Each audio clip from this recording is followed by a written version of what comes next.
We bring you terrifying true ghost stories from around the world. If you enjoy stories like this, make sure to subscribe and turn on the notification bell. Today's story was sent to us by Kira Naharia. According to him, this horrifying incident happened to his own father many years ago. So let's begin. It was a warm evening in the month of Chaitra. After a long, exhausting day under the burning sun, a cool breeze finally began to blow through the village. I was sitting in our backyard with my younger sister and my father. We were sitting on a mat enjoying tea and biscuits while talking about random things. The peaceful atmosphere made us forget about everything else. Suddenly my sister looked at our father and said, "Dad, I haven't heard a ghost story from you in a long time. Tell us one tonight." My father smiled and shook his head. "A ghost story? At this hour? Later, you and your little sister will be too scared to sleep." "No, Dad, you have to tell us one today," we both insisted. After a lot of begging, my father finally gave in. "All right, today I'll tell you about something that actually happened to me, something I experienced with my own eyes." He paused for a moment and looked serious. "I have only seen a ghost once in my entire life, but that one night was enough. By God's mercy, I survived." We immediately became curious. My father took a deep breath and began his story. "It was the year 1998. You weren't even born yet. I was around 26 or 27 years old at that time. I had recently opened a small shop in our village market. My shop was located near the Narsing temple, right in the middle of the marketplace. Every day, after finishing my business, I would usually close my shop and head home between 9 and 9:30 at night. But sometimes when business was busy and there were many customers, I had to stay longer. On those days, I wouldn't leave until 10 or even 11 at night. Almost 2 years had passed since I opened the shop. Slowly, people in the market started recognizing me, and my business was growing. Life was going well, until that Saturday night. That night, because of heavy work, I couldn't close my shop until almost 11 p.m. I quickly locked everything, grabbed my bag and flashlight, and started walking toward home. The village market was very different back then. There were no bright lights, no crowded streets, and no constant noise like today. After walking for a while, I crossed the Narsing temple and entered the middle of the market. Almost every shop on both sides of the road was already closed. The streets were empty. The only sounds were the chirping of crickets and occasionally the distant cry of a fox somewhere in the darkness. A few minutes earlier, I had seen a couple of people around the market, but now there was nobody. I was completely alone on that long, empty road.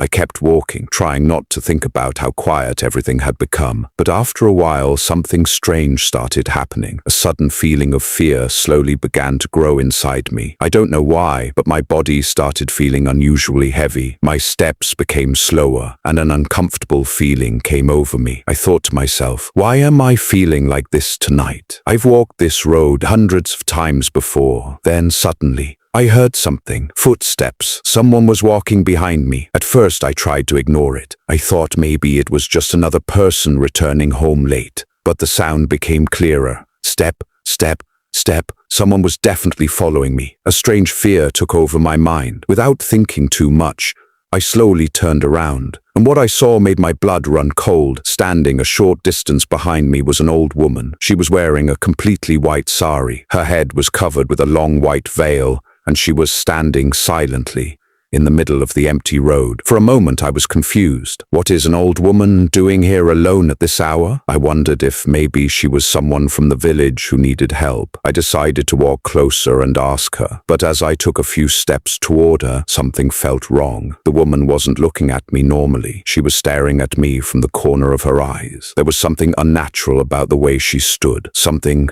that didn't feel human. A sudden warning came from deep inside me. A voice in my mind seemed to say, "Don't go near her." I stopped. My fear grew stronger. Without saying anything, I turned around and continued walking toward my house. After crossing the road, I suddenly noticed something strange. The footsteps behind me had stopped. stopped. The sound that had been following me just moments ago was gone. My heart started beating faster. Slowly, I turned around. The road behind me was completely empty. The old woman had disappeared. I looked carefully. There was nowhere she could have gone. The road was completely straight, with no side paths or nearby houses. On both sides, there were only endless fields. I stood there, confused and frightened. Where did she go? I tried to calm myself. Maybe she had walked into the fields and gone home. Trying to convince myself, I raised my flashlight and pointed it toward the fields. But nothing. No woman, no movement, just darkness. At that moment, I realized something terrifying. I was completely alone on that empty road. I didn't want to stay there any longer. I held my flashlight tightly and started walking faster. I just wanted to reach home, but after walking for some time, something felt wrong. The road seemed endless. It felt like I had been walking for much longer than I should have. Then suddenly, my flashlight beam moved ahead, and I froze. Standing in the distance was the same old woman, the woman I had seen following me earlier. She was walking ahead of me. My heart sank. How is this possible? I didn't understand what was happening. I followed her from a distance, hoping to figure out where she was going, but after walking for a while, the old woman disappeared again. This time, I had no doubt. Whatever I was seeing, it was not a normal human being. I remember the stories I had heard from villagers about a mysterious spirit that appeared wearing white clothes, and now I believed those stories were true. After the old woman disappeared again, I felt a terrible fear spreading through my entire body. My only thought was to get home as quickly as possible. I started walking faster. The road ahead of me was still dark and silent. On both sides of the path were tall palm trees standing like shadows in the night. Those trees were very close to my house. I thought to myself, just a little more. I will reach home soon. But as I got closer to the palm trees, something happened that I will never forget. I looked up and my heart stopped. The tops of two tall palm trees in front of me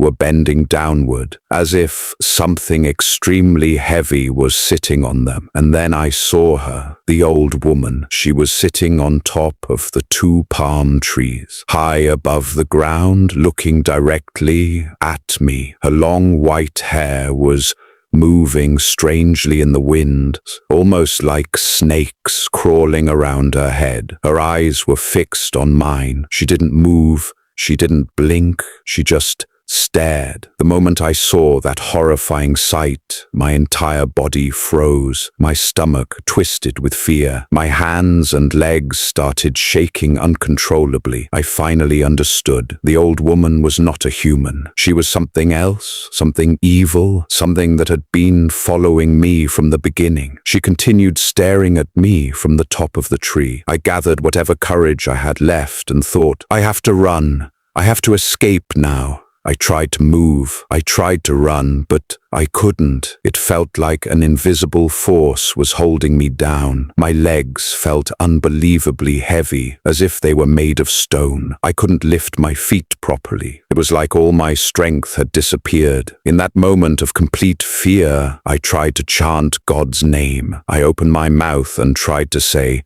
Ram, but no sound came out. My throat felt locked. My fear was so intense that I couldn't even speak. Still, inside my mind, I kept repeating, Ram, Ram, Ram.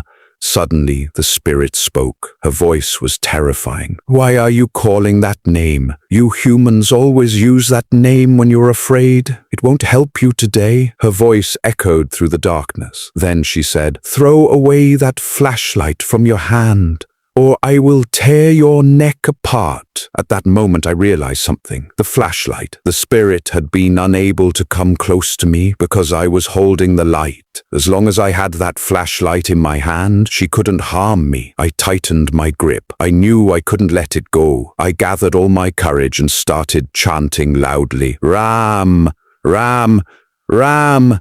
The spirit became angry. You think this little prayer can stop me? Today I will break your neck.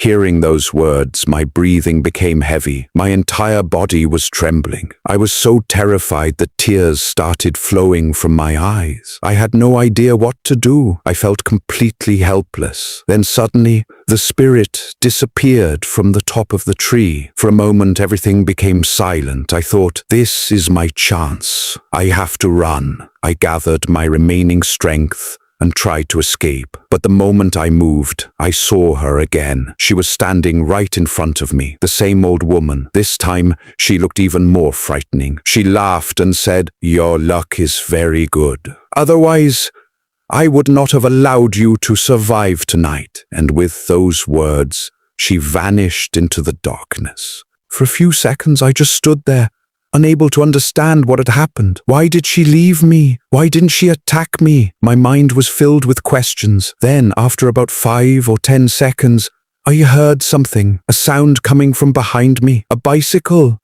Someone was riding toward me on that empty road. The sound of the bicycle slowly became louder. And suddenly I understood. That must have been the reason the spirit disappeared. Someone was coming. Someone was near me. As the bicycle came closer, I pointed my flashlight toward it. And in the light, I recognized the person. It was Nitai uncle. He lived right next to our house. He was a village doctor, and it looked like he was returning home after visiting a patient. The moment I saw him, I felt a huge wave of relief. I realized I had survived. By God's mercy, I had escaped that evil spirit. Nitai uncle stopped his bicycle and looked at me with concern. "Hey, why are you standing here alone at this hour?" I couldn't answer. I was still shaking, my eyes filled with tears. I simply pointed my flashlight toward the top of the palm tree. Nitai uncle looked in that direction. Then he quietly said, I understand." He didn't ask any more questions. Instead, he looked at me and said, "Get on the bicycle. I'll take you home." I didn't waste a second. I quickly climbed onto the back of his bicycle. And finally, I reached home safely. My father stopped telling the story. For a moment, nobody said anything. The peaceful evening that we had been enjoying suddenly felt different. After hearing what happened to my father, I was completely terrified. Even though it happened many years ago, the fear in my father's voice made it feel like he had experienced it only yesterday. And that night I learned something important. Sometimes the stories people tell about the unknown are not just stories. Sometimes they are warnings.